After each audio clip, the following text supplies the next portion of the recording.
Никога няма да разбера хората, които ги е страх от тимян, лайка, лавандула, розмарин или риган, но в същото време използват медикаменти като парацетамол, който изключително много натоварва черния дроб, произвежда се от петролни деривати и е една от водещите причини за остра чернодробна недостатъчност в Европа и САЩ. Втория медикамент е ибупрофен, който отново е изработен от петрол. Изключително много уврежда бъбреците и стомаха и само няколко дни по-висока доза значително увеличават риска от остра бъбречна увреда. Продължаваме с аспирин или опсарин. Аспирина натоварва стомаха и може да предизвика кървене. Произвежда се от фенол, който отново идва от петрол и е една от най-честите причини за стомашни кръвоизливи. На четвърто място идва аналгина, който удря имунната ви система. Той е синтетично произведен от анилин, което е петролно произходно вещество. Аналгина е забранен в над 30 държави. Аналгина е способен да причини ужасно заболяване на кръвта, в което белите кръвни телца значително намаляват и това ви оставя без абсолютно никаква имунна система. По този начин организма ви не е способен да ограничава разпространението на бактерии и всякакви инфекции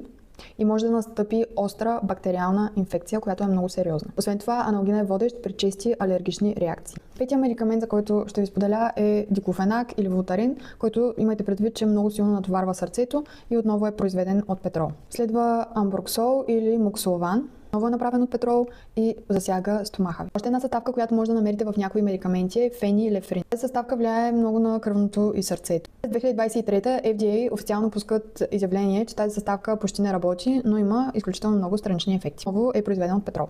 Следващото е хлорфенирамин. Той удря нервната система. Има го в доста от медикаментите за грипове, като Фервекс, Грипостат и Колдрекс. Прави се от хлорирани вещества на петролна основа и е документирано, че в малко по-високи дози може да предизвиква объркване и халюцинации. След това имаме псевдоенефрин, който натоварва отново нервната система и сърцето. Отново е синтетично получен от петролни деривати и е контролирана субстанция, защото реално от него може да се произведат и наркотични вещества. С омепразол нарушава усвояването на витамини и минерали от тялото. Прави се от синтетични вещества от петрол и дългия прием води до доказан дефицит на B12, магнезий и калций. След това имаме ацетилцистеин, което е АЦЦ. Натоварва стомаха ви, в същото време има доказани проучвания, че вместо да облегчи симптомите, той ги влошава.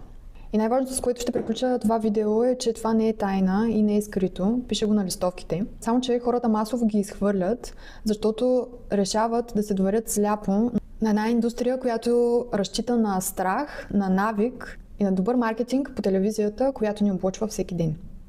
Апелирам да правите информирани избори за вас и за децата си. Четете етикетите, да четете листовките и да не пълните джобовете на хора, които реално нямат облага от това вие да сте здрави, а им е много по-изгодно всеки месец да се налага вие да купувате от тяхните продукти.